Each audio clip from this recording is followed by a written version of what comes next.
How to upload videos on Pinterest. Hi guys, welcome back. Today I'm giving you a quick tutorial on upload videos on Pinterest. So let's get started. First, what you have to do is you will simply go to pinterest.com and log in on your mobile phone or maybe on your PC. So once you are on your Pinterest, we know that we also see some videos on Pinterest now. So how to upload a video instead of a photo that we usually do. So it's really easy.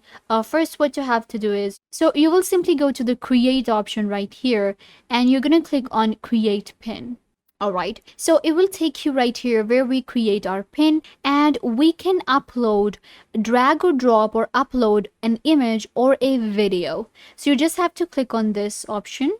And I can also add a cover for my video if I want. You can add a 15-second video on Pinterest. So this is the video that is uploading and it will just take a second. Now I can give my pin a name. And I can add my text, description, everything, and then select a board.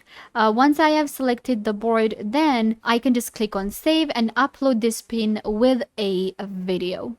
I hope that I was a big help to you guys. Don't forget to give this video a big thumbs up, leave a comment down below, turn on bell notification, and subscribe to the YouTube channel.